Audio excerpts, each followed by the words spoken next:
एक सक्कूबाई थी। सक्कूबाई की कथा आती है कि वो बड़े अच्छे भक्त परिवार में जन्मी थी, पर उनका विवाह ऐसे दूषित खानदान में हो गया, ना वहां पर कथा होती थी, ना वहां सत्संग होता था, ना कीर्तन होता था, सब उल्टे सीधे खाने पीने वाले लोग। सक्कूबाई बेचारी चली तो गई ब्याह करके, पर बड़ी दुखी। पर अपने दुख के वजह से, दुख क्या था, केवल यही था कि भजन नहीं है, कीर्तन नहीं है, कथा नहीं है परिवार में। माता पिता और सास ससुर जो भी हैं, वो किसी की रुचि नहीं है ठाकुर जी के प्रति, और सक्कूबाई परम भक्त। तो सक्कूबाई अपनी सेवा में लगी रहती, जो उसको काम थे, अपने पति का ध्यान रखना, पूरे परिवार को संभालना, सब करती थी। पर एकांत में बैठ करके ठाकुर जी से खूब रुदन करती थी, आपने ऐसा क्यों किया मेरे साथ? मुझे केवल आपकी कथा सत्संगी तो प्रिय है, और आपने उसी से वंचित कर दिया मुझे। बंधुओं, ठाकुर जी जिससे बहुत ज्यादा प्रेम करते हैं ना, उसी को अपना वियोग देते हैं। ये बात आप लिख लो कहीं पर। जिसको बहुत जल्दी संयोग मिल जाता है ठाकुर जी का, ठाकुर जी के कीर्तन का, ठाकुर जी की कथा का, ठाकुर जी के दर्शन का, ठाकुर जी की तीर्थ यात्रा का, ऐसा नहीं है कि वो ठाकुर जी को प्रिय नहीं है, पर वियोग ये प्रेम का एक स्वरूप है। हम जिससे अत्यंत स्नेह करते हैं, उसके स्नेह को देखने के लिए उसको वियोग देते हैं। सक्कूबाई को वर्षों तक कथा कीर्तन का लाभ नहीं मिला, लेकिन सक्कूबाई ने अपना धर्म नहीं छोड़ा, अपना सब निभाती थी। ठाकुर जी से रोज प्रार्थना करती, शिकायत करती, पता नहीं क्या करेंगे मेरे साथ, आपने क्यों मुझे कथा से वंचित किया। एक दिन उसी नगर में कोई भागवत जी की शोभा यात्रा जा रही थी, सक्कूबाई बर्तन मांज रही थी, और तभी ढोल नगाड़े और सुंदर कीर्तन की ध्वनि सुनाई दी। तो खिड़की से झांक करके देखा तो भागवत जी की शोभा यात्रा जा रही है। देख करके उनके तो रों रों पुलकित हो गए, आनंदित हो गई, बोले कि आज तो धन्य हो गया, हमारे नगर में कथा हो रही है, मैं कैसे भी चली जाऊं, कथा सुन आऊं, मन बहुत विचलित हो रहा है। कोई बात नहीं, सास से जाके प्रार्थना करूंगी, मान जाएगी। अपनी सास के पास गई और जाकर के कहा, माँ मैं इतने दिन हो गए, मैंने कभी कुछ नहीं कहा आपसे, पर आज मैं आपसे कुछ कहना चाहती हूँ। हमारे नगर में कथा हो रही है, बगल में ही। मैंने सारे काम कर दिए घर के, भोजन भी बन गया, सब हो गया, सब जो मेरा दायित्व है सब मैंने संभाल लिया, कोई कार्य रह नहीं गया। जो कार्य है वो सब शाम के हैं, वो मैं आके सब देख लूंगी, पर बीच का ये समय है, इसमें मैं कथा सुनने जाऊं? सक्कूबाई की सास तो सास ही थी, जिसके आने से सांस रुक जाए वो असली सास है। सक्कूबाई की ऐसी सास थी, वो तो निष्ठुर होकर के और अपनी छड़ी लेकर, अच्छा क्या कथा वथा सुनना है, कुछ नहीं करना, जाओ चलो आराम कर लो, काम हो गए तो, लेकिन ये सब कथा वथा कुछ नहीं सुननी है।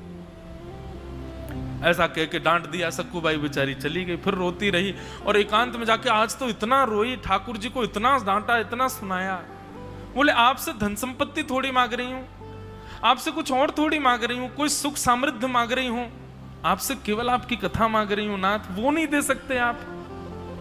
क्यों कर रहे हैं इतना मेरे साथ? और मुझे तो ऐसा लगता है कि 7 दिन में अगर इनकी कथा में मैं नहीं पहुंची, मेरे प्राण निकल जाएंगे और आप जिम्मेवार होंगे मेरे प्राणों के निकलने के। मैंने कोई शिकायत आपसे और किसी वस्तु की नहीं की, केवल आपका लीला सुनना चाहती हूं। उनका वह आर्तनाद, उनका वह करुण क्रंदन, ठाकुर जी मोहित हो गए। भगवान सास का रूप धारण करके सक्कूबाई के पास आ गए, और जैसे उनकी सास चलती है, जैसे बोलती है, जैसे भौं अपनी मरोड़ के रखती है, वैसे ही बिल्कुल ठाकुर जी बन के आए। और सक्कूबाई से आगे, ए सक्कू, बोले हाँ जी जी माँ आज्ञा, तेरे को कथा सुनने का बहुत मन था ना, चल सुन, एक काम कर, चली जा, लेकिन सुन समय पे आइयो, वापस आ जाइयो, और सुन वहां प्रसाद मिलेगा ना, और लेके आना मेरे लिए भी। सक्कूबाई बोली, मैं सच में जाऊं कथा सुनने? बोले हाँ जल्दी जा। बोले आप आज्ञा दे रही हैं मुझे जाने की? बोले और नहीं तो मैं ही दे रही हूं, अब तू विलंब करेगी तो रोक दूंगी, जल्दी जा।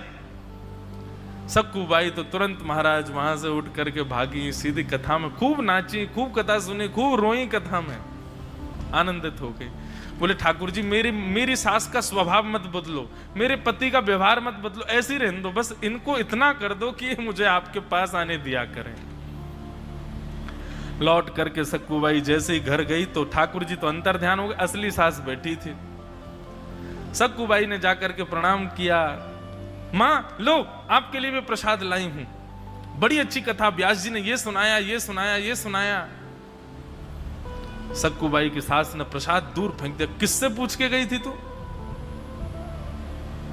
सक्कूबाई बोली, अरे आपने ही तो आज्ञा की थी, जा चली जा कथा सुन के आ, आप ही तो बोली थी मुझसे, और मुझसे ये भी कहा था प्रसाद लेके। बोला अच्छा झूठ बोलती है। वहां तो वो डांटने लगी, सुनाने लगी, घर के इतने काम पड़े हैं, तूने कैसे कहा कि सब हो गए? मैंने खुद देखे, बर्तन आधे मजे रखे थे, कुछ वस्त्र रह गए थे। बोले मैं कर रही थी, लेकिन तभी आपने कह दिया कि तू जा, तू कथा सुन के आ, तो मैंने सोचा आके कर दूंगी बचा हुआ कार्य। सक्कूबाई की सास खूब नाराज हुई, बोले कि पता नहीं क्या हुआ, इन्होंने आज्ञा दी, खुद ही डांट रही है मुझको।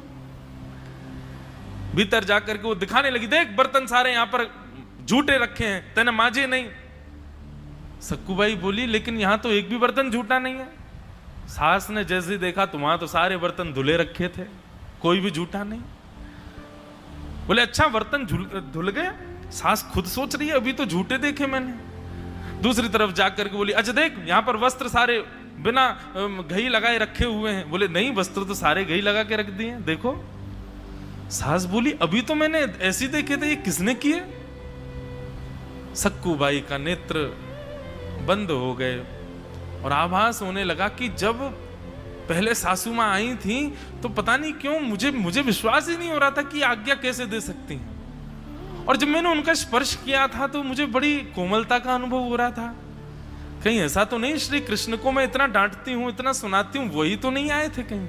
और ये सारे बर्तन धुलना और सारे कपड़े तय करना ही कहीं कृष्ण ही तो नहीं करके गए? नेत्र बंद करके विचार किया तो अनुभव में ही ठाकुर जी सारी क्रिया करते हुए दिखाई दे गए, और सक्कूबाई समझ गई, वहीं बैठ गई अपने घुटनों पर और कहने लगी, नाथ अब कृपा करो, जब आ ही गए हो यहां तक, सब कर ही रहे हो तो फिर कृपा अनुग्रह करो ना। इतने में ही श्री ठाकुर जी प्रकट हो गए, और प्रकट होकर के सक्कूबाई के पूरे परिवार की मति सुमति कर दी, और सबके भाव जो थे कुभाव, उन सबको भाव में परिणत कर दिया, आदि आदि करके सक्कूबाई के ऊपर अनुग्रह किया। बोलो भक्तवत्सल भगवान की।